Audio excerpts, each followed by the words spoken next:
Hey there mga my loves, Virgo! Thank you so much for always staying here with me in this channel, babes. So before we start your reading, reminders po muna kasi na hindi ito for everybody. So yun mga babes, nabubulol. Kaya naman, just pick up only the messages na tingin mo ay para sa iyo. At yun nga mga babes na wala tayong gender dito. Babae, lalaki, LGBT, no? Cross-watchers. Yan. Thank you so much dahil lagi kayo nandito. At pwede niyo pong pagpalit-palitin yung roles. And yeah, no, I'm sorry to say na yun nga meron ditong, alam mo na, may ginagawa dito mga babes na construction sa labas. So, I hope na sana hindi ito nakakaabala sa inyo, no? Basta mag-focus na lamang tayo sa ating reading. Yung mga babes, alam niyo naman, na hindi natin pwedeng patigilin yung mga ganyang bagay na dahil baka palipatin tayo ng barangay. So, yun ang gagawin natin ngayon, Virgo, ay ang inyong October 2024 reading. Piliin mo lamang ang mensaheng feeling connected ka. At syempre, no, paalala lang na ito ay isang general reading at may free will ka na pwede mong gamitin anytime, anywhere. So let's go ahead and check these messages here for ya, Virgo, for the month of October 2024. What do we have here? Messages for Virgo, please. Ano yung mga pwede nilang abangan? Mga pangyayari, kaganapan na posibleng mangyari this October 2024. For me, Virgo people, can you please show me? Mensahe para kay Virgo, October 2024, please. Thank you so much, Archangel Michael, together with the angels and guides. Messages for Virgo. Virgo.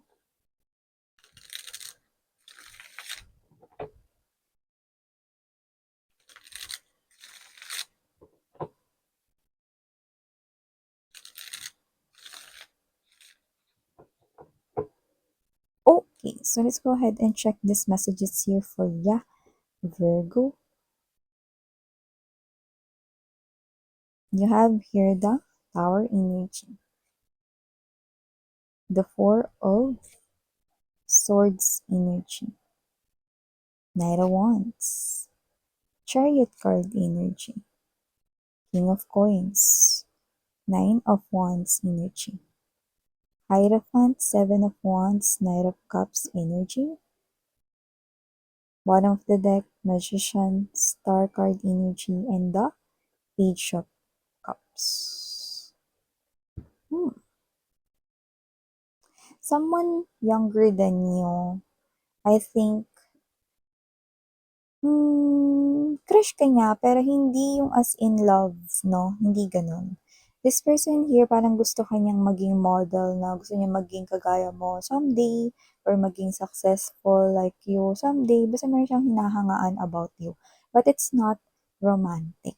Yan, no? Ito yung tungkol sa love, yung sunod kong sasabihin. So, nakita ko dito, Virgo, no, na meron ditong energy ng isang person na possible na gusto niyang mag-sorry sa'yo because of an immature action na ginawa niya before. Yan. Kung sino man siya, parang sobrang tindi ng kanya ritong kagustuhan, nananalangin na mabanggit niya yung sorry. Kasi parang kahit yung salitang sorry or kahit na anong salita, kahit yung salitang hi or kahit natuldok lang, parang hindi niyo pinapayagan na makaalpas papunta sa inyo. Anong ibig mo sabihin, Miss Yan? Pwedeng naka-block sa inyo yung taong tinutukoy ko, kilalang-kilala niyo siya, no? Parang gusto niyang mag-sorry sa'yo pero parang walang means of communication na pwedeng makapasok yung kanyang mensahe. If you know what I mean, pwedeng blinak niyo siya sa SIM card, hindi siya makatawag sa inyo, no? Nilagay niyo siya sa blacklist or reject list. Pwede rin na blinak niyo siya sa mga social media accounts like Facebook, Instagram. Walang means of communication para maka-get through you siya. Yun ang ibig kong sabihin. Gusto niya mag-sorry matagal na, pero walang paraan para magawa niya yun. Lalo na kung nasa malayo siya nakatira or malayong lugar siya ngayon. Yan. So, yun yung nakita ko dito. So, marami naman sa inyo ang posibleng naka-block yung tao na yan. O let's say, hindi siya naka-block ng literal sa mga social media mo or sa cellphone mo. It's just that ayaw mo lang siyang pansinin. Yan. So, without any judgment, you know naman mga babes na your feelings are all valid and I clearly do understand your point here, no? So, ayaw mo kasi ng drama-rama sa hapon. So, I think this person here caused a lot of dramas in your life noon or before. Okay? So, maliban siya, nakita naman ako dito mga babes, no, na meron na ditong sitwasyon na matatapos and it's something chaotic. Yan ang sinasabi dito. So, kung ano man yung parang problema na pinakaiisip-isip ninyo, no, anumang sitwasyon yan, no, yung hindi talaga kayo napapakali,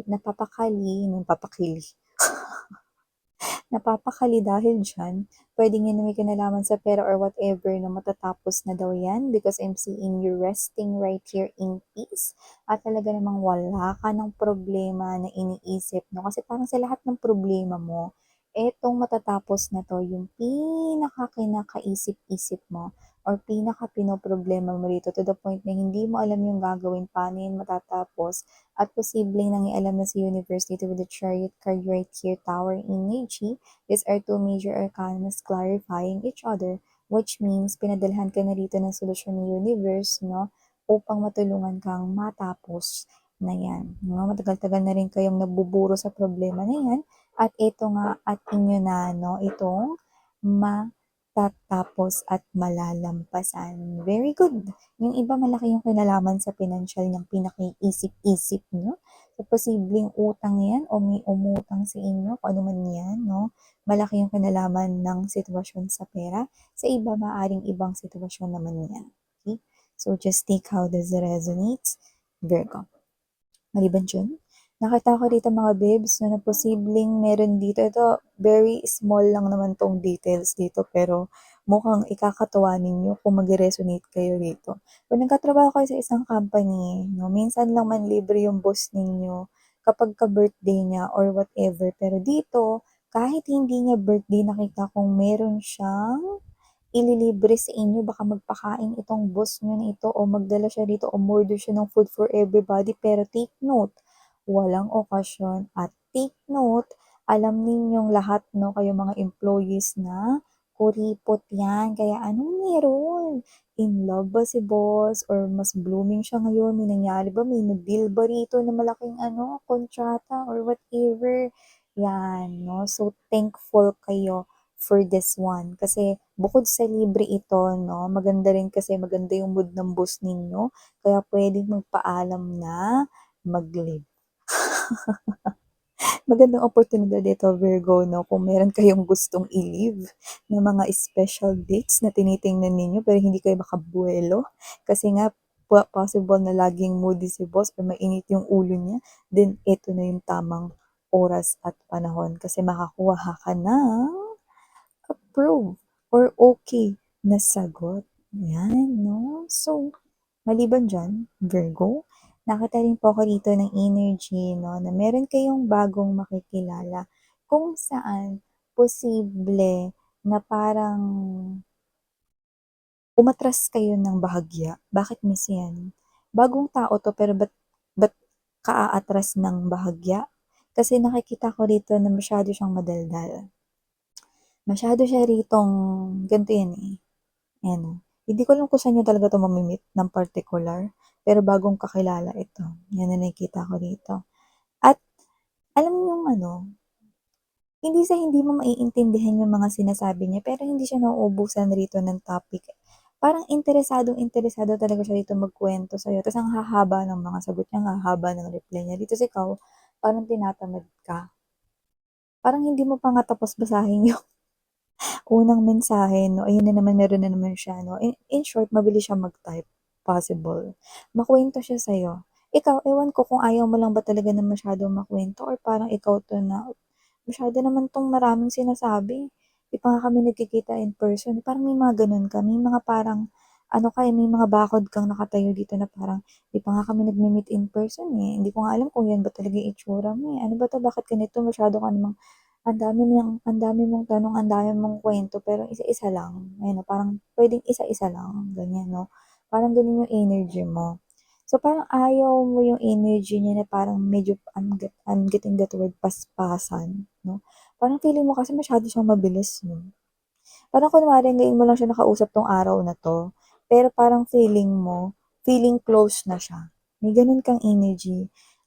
Siguro dahil rin siguro yung kaya ganyan yung energy mo, one, possible na ayaw mo kasi magtiwala sa isang stranger pa lang or stranger to you pa lang. Or pangalawa ano, parang masyado 'tong nagiging komportable sa'kin na maiisip mo na baka ganito rin siya sa lahat, 'yan. May mga ganyan kayong speculations 'no, pero keri lang 'yan or okey lang 'yan kasi first impressions naman talaga yung nangyayari rito kasi totally brand new siya. Parang ikaw 'to na at first talagang may mga bagay kang ganyang maiisip 'no, yun nakikita ko rito, yan. Parang umaano ka, umaatas ka rito, marami kang mga parang iniisip about this person here and possible na, maraming negative yung possible na maisip mo about him or her. But you're not being judgmental. It's just that you're not feeling that comfortable or parang hindi ka talaga komportable, 'no, dito sa ganitong klase ng setup, 'no, ng inyong communication, yun 'no. Tsaka parang 'pag may nire-request ka parang feeling mo hindi niya feeling mo nagre-reason out siya or nagbibigay siya ng excuses, 'yan kunwari ganito, "Oh, mag-video call naman tayo kasi para hindi na tayo mag-type kasi nga haba ng mga sinasabi mo." "Ay, nandito pa kasi ako sa work, eh, nandito pa kasi." May mga gano'n, tapos parang, "Oo, talaga?" Parang sa isip mo ayaw mo lang ata ipakita, eh, kaya may mga gano'n ka 'no, may gano'n ka, okey? Kere lang 'yan mga babes 'no, pero dito nakikita ko kasi na kung sino man 'yan, possible na hindi rin kayo magtagal na mag-usap niyan. Either ikaw yung hindi na magre-reply sa kanya or siya ito na bigla na lang na hindi magre-reply sa'yo, 'yan. So, yun ang nakikita ko dito. So, parang yung tao na 'yan na parang daan lang 'no, guest lang sa inyong life, Virgo. So, maliban diyan mga babes 'no, if you are someone here 'no na, um, what's this one? Connecting with new love or naghihintay ng new love, 'yan 'no, alin man dun, bagong connection or may kausap na kayo ngayon 'no, and you feel like gusto mo na siya or whatever 'no, nakikita ko dito 'no, na yung person na 'yan is someone here na meron siyang dark na pinagdaanan. Possible na bago mo siya nakilala, hindi siya talaga as in nagkukuwento at nagsasalita. Pero for some reason, eh, naging open siya after ka niyang makausap or ma-meet, 'yan yung nakita ko dito. So, parang nagsisimula siya ritong mag-build ng trust sa'yo, which is maganda, at nakikita ko na inuunti-unti niya ritong i-open yung sarili niya for this connection 'no. Nagsisimula na rin niyang tanggapin yung mga bagay 'no, subconsciously at nakikita ko rito na posibleng, siya ito na takot mag-try ng mga new things pero ngayon 'no, kung ikaw man ay isang bago sa buhay niya, gusto niyang i-try na ma-involve sa'yo, 'yan.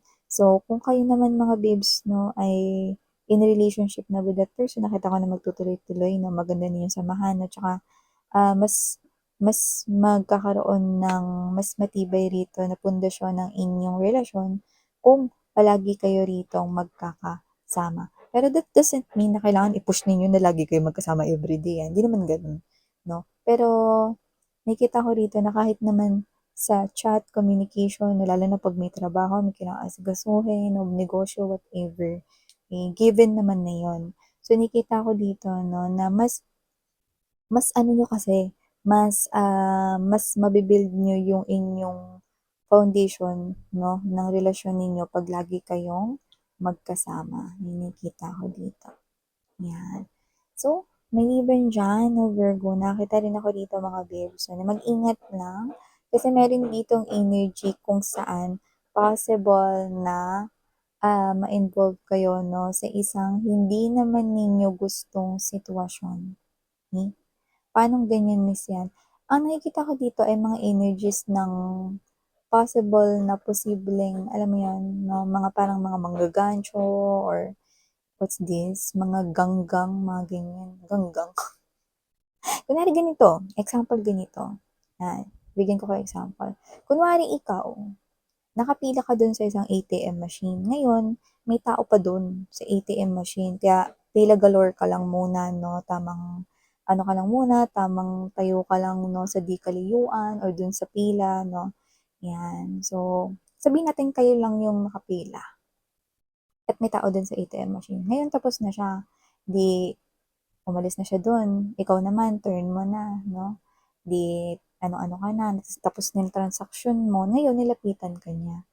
Diba? Sabi, nagtanong siya sa'yo example, paano ba mag-withdraw? Kasi parang, kung titingnan mo siya, hindi dahil sa judge mo siya dahil sa itsura niya, no? Pero as much as possible, wag na wag kayong lalapit sa isang ATM machine nang hindi ninyo kilala at papakinggan ninyong mabuti yung mga sasabihin niya, lalo na paano ba mag-balance. Okay, lalo na yung mga simpleng ganun lang. At kung nasa bangko na lang rin naman kayo at umaga pa, no, at may guard naman lagi doon, no. Tawagin niyo si guard, naku, pasensya na eh. Mag-daylan na lang kayo, pasensya na kasi nagmamadali ako, malilate ako eh. Ano, yan. Magtanong ka na lang dun sa guard, yan, wag na wag to, di ba? Paano kung yung ATM na hawak niya kaya hindi niya mabuksan dahil hindi naman yun kanya? Paano kung ginetching niya yun sa iba? Example lang yun mga babes. Sinasabi niyo yung sitwasyon. Ang sinasabi ko dito, may oras para maging good Samaritan, may oras para umiwas. Kasi dito mga babes, no, may mga times na ginagamit ng tao ang kahinaan or pagiging mabuting nature ng mga individual, no? Kaya ingat-ingat dahil modus lang yan, no? Tapos pagka nagkandalintikan na, anong nagkandalintikan, madadamay pa kayo eh, wala naman kayong kanalaman dun. Kaya hanggat maaari, mga ganun tanong, ay, doon na lang po kayo sa guard pumunta.